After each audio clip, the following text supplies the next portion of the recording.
What even is this? It's almost like these senators had a caricature of RFK Jr. in mind when asking him questions in his confirmation hearing, and I think no one tops this ridiculous line of questioning that Elizabeth Warren gave. Just take a look for yourself because there's so much that I need to tell you about. Kennedy, I want to start with something that I think you and I agree on, and that is that Big Pharma has too much power in Washington. You've said that President Trump asked you to, quote, clean up corruption and conflicts. Sounds great. You've said that you will, quote, slam shut the revolving door between government agencies and the companies they regulate. That also sounds great. So here's an easy question. Will you commit that when you leave this job, you will not accept compensation from a drug company, a medical device company, a hospital system, or a health insurer for at least 4 years, including as a lobbyist or a board member? Can you just repeat the last part of the question? Can I commit You're to not going to take money from drug companies in any way, shape, or form. Who? Me? Yes, you. Oh. Yeah, I'm happy to commit to that. Okay, good. That's what I figured. I said it's an easy question to start with. And I think you're right on this question. I don't think any of them want to give me money, by the way. Let's keep going. Why did she choose to lead with that? Just to put him on the defensive? Listen, you can agree or disagree with RFK Jr., but let's not pretend the senators in this room, especially Elizabeth Warren, have any moral high ground to accuse him of something like that, given their entire campaign finance history is out in the open for people to see. By the way, we expose these verbal tricks like no one else will, so be sure to subscribe and hit the notification bell to always be the first to see them. But let's back up for a moment because while Elizabeth Warren brought no receipts, we will. Just take a look at this data from the Open Secrets, which reveals something startling. While campaign finance contributions have largely been equal over the past 2 decades, the Democrats actually received more from Big Pharma in this election cycle at around $38 million versus $26 million. Not just that, why is Elizabeth even trying to create a false equivalency between campaign contributions to RFK Jr.'s advocacy and activist work? We saw that connection when she clearly and cleverly connected it to that next question of hers. Now, you just said that you want the American people to know you can't be bought, your decisions won't depend on how much money you could make in the future, you won't go to work for a drug company after you leave HHS, but you and I both know there's another way to make money. So, Mr. Kennedy, will you also agree that you won't take any compensation from any lawsuits against drug companies while you are secretary and for 4 years afterwards? Well, I'll certainly commit to that while I'm secretary. But I do want to clarify something because you're making me sound like a shill. I put together that case. I did the Science Day presentation to the judge on that case to get it into court. Mr. Kennedy, it's just a really simple question. Yeah, You've taken in $2.5 million.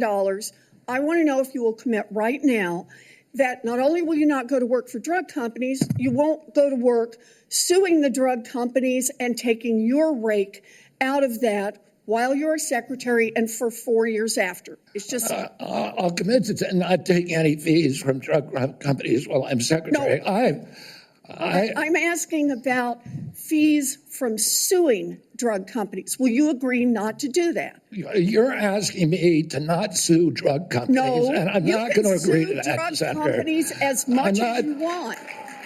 I'm not going to agree to not sue drug companies or anybody. See that clever sleight of hand? But here's what's funny. While Elizabeth Warren apparently wants to accuse RFK Jr. of somehow raking in money from both working at drug companies as well as suing them, Republican Senator Nancy Mace brought up something that is a really bad look for Elizabeth, to say the very least. Quoting data from the Open Secrets organization, she wrote on X, quote, "Speaking of shills, Senator Warren raked in $5.2 million from Big Pharma and the medical industrial complex. So is there an answer for this, and is RFK Jr. even allowed to point out this blatant hypocrisy?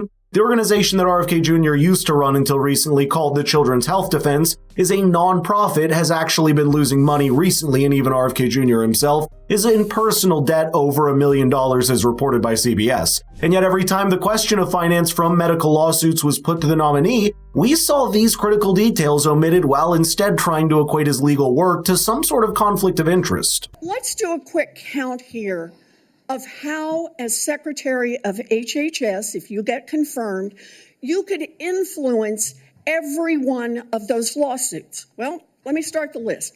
You could publish your anti-vaccine conspiracies, but this time on U.S. government letterhead, something a jury might be impressed by.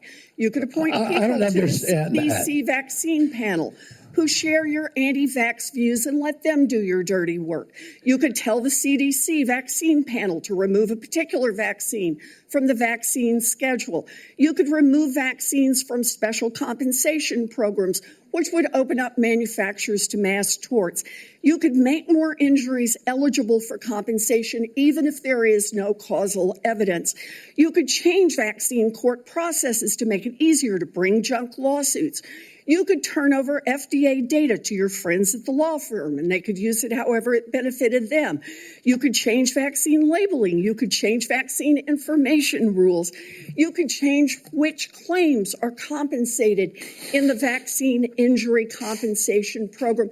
There's a lot of ways that you can influence those future lawsuits and pending lawsuits while you are Secretary of HHS, and I'm asking you to commit right now that you will not take a financial stake in every one of those lawsuits so that what you do as Secretary will also benefit you financially down the line. I'll comply with all the ethical guidelines. That's not the question. But here's the kicker. Why is Elizabeth even trying to get an unnecessary commitment out of RFK Jr. in the first place? If you win a lawsuit, you get paid. That's how lawsuits work and have worked for the nominee. For the record, RFK Jr. did in fact commit to foregoing any payments in his personal capacity from lawsuits, but you have to admit that's an unusually high bar that Elizabeth would never hold herself or her fellow Democrats too. And yet, despite what you see next, most of the mainstream media has been running misleading headlines about what this exchange was really about. Senator, you're asking me not to sue pharmaceutical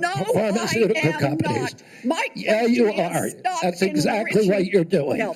Look, no one should be fooled here. As Secretary of HHS, Robert Kennedy will have the power to undercut vaccines and vaccine manufacturing across our country. And for all of his talk about follow the science and his promise that he won't interfere with those of us who want to vaccinate his kids, the bottom line is the same. Kennedy can kill off access to vaccines and make millions of dollars while he does it. Kids might die, but Robert Kennedy can keep cashing in. Senator, I support vaccines. I support the childhood schedule.